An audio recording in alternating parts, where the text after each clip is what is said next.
ಓದಲಿಲ್ಲ, ಬರೀಲಿಲ್ಲ. ನಮ್ಮ ತಂದೆಯವರು ಆ ಕಾಲದಲ್ಲಿ ಸ್ವಲ್ಪ ನಮ್ಮದೆಲ್ಲ ಬಡತನದ ಸ್ಥಿತಿ, ಅಷ್ಟು ಅನುಕೂಲವಂಥ ಜನ ನಾವೇನಲ್ಲ. ಅನುಕೂಲ ಇದ್ದಿದ್ರೆ ನಮ್ಮ ಅಪ್ಪಾಜಿ ಚೆನ್ನಾಗಿ ಓದಿಸ್ತಾ ಇದ್ರು, ಹಾಗಂತಾನೆ ಹೇಳ್ತಾ ಇದ್ರು ಅವರು. ಆದರೆ ನಮ್ಮದು ವೃತ್ತಿ ಆ ಕಾಲದಿಂದಲೇ ನಮ್ಮ ತಂದೆ ಚಿಕ್ಕತನದಿಂದ ಕೂಡ ಈ ನಾಟಕ ರಂಗದಲ್ಲೇ ಬೆಳೆದು ಅಭ್ಯಾಸ ಆಗ್ಬಿಟ್ಟು ಹಳೆ ಗಂಡನ ಪಾದವೇ ಗತಿ ಅಂತ ಹೇಳ್ತಾರೆ ನೋಡಿ, ಹಾಗೆ ನಾನು ಅದರಲ್ಲೇ ಹೋಗ್ಬೇಕಾಗ್ಬಂತು. ಬಡವನಾಗಿದ್ರೂ ಕಟ್ಟುನಿಟ್ಟಿನ ಶಿಸ್ತುಬದ್ಧ ಹಾಗೂ ಸ್ವಾಭಿಮಾನದ ಪಾಠವನ್ನ ಬೆದರಿಸಿಯಾದರೂ ಮುತ್ತುರಾಜನಿಗೆ ಕಲಿಸಿದ್ರು ಪುಟ್ಟಸ್ವಾಮಯ್ಯ. ಮುತ್ತುರಾಜನಿಗೆ ಸುಮಾರು 10ರ ಪ್ರಾಯಕ್ಕೆ ತಮ್ಮ ವಶೀಲಿಯಿಂದ ಗುಬ್ಬಿ ಕಂಪನಿಯಲ್ಲಿ ಬಾಲನಟನ ಪಾತ್ರವನ್ನ ಕೊಡಿಸಿದ್ರು.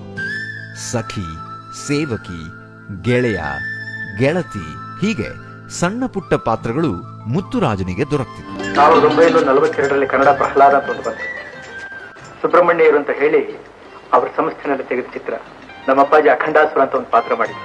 ಸುಬ್ಬಯ್ಯನಾಯ್ಡು ಅವರು ಕೂಡ ಮುತ್ತುರಾಜು ಏನೋ ಈ ಪಿಕ್ಚರ್ನಲ್ಲಿ ಒಂದು ಪಾರ್ಟ್ ಮಾಡಿದಂತ ನೋಡ್ಬೇಕು ಅಂತ ಆಸೆಯಿಂದ ಅವರು ಕೂಡ ಬಂದ್ರು ಚಿತ್ರಕ್ಕೆ.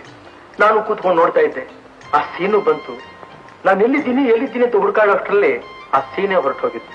ಆಗ ಚಿತ್ರ ಮುಗಿದ್ಮೇಲೆ ಸುಬ್ಬಯ್ಯನಾಯ್ಡು ಅವರು ಬಹಳ ಚೆನ್ನಾಗಿ ಮಾಡಿದ್ಯಾ ಕಣ ಪಾರ್ಟ್ ನೀನು ಅಂತಂದ್ರು.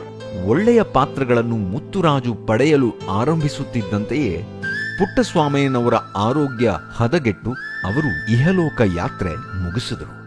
ತಂದೆಯ ನಿಧನ ನಂತರ ಸಂಸಾರದ ಜವಾಬ್ದಾರಿ ಹಿರಿಯ ಮಗನಾದ ಮುತ್ತುರಾಜುವಿನ ಮೇಲೆ ಬಿತ್ತು. ಮುತ್ತುರಾಜನಿಗೆ ನಾಟಕಗಳಲ್ಲಿ ಕೈ ತುಂಬಾ ಕೆಲಸ ಸಿಕ್ತಿತ್ತು.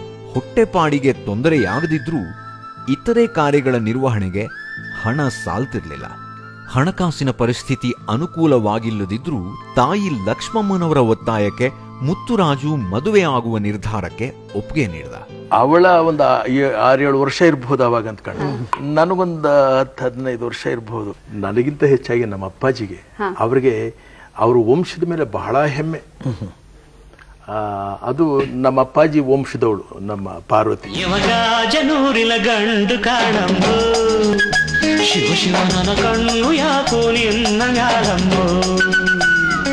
ರಾಜ ಪಾರ್ವತಿಯರದ್ದು ಸ್ವರ್ಗದಲ್ಲಿ ನಿರ್ಧಾರವಾದ ಕನ್ನಡ ಬೆಳ್ಳಿ ತೆರೆಗೆ ವರವಾಗಿ ದೊರೆತ ಅಪ್ರತಿಮ ಜೋಡಿ ಅಂದರೆ ಅತಿರೇಕವಾಗದು.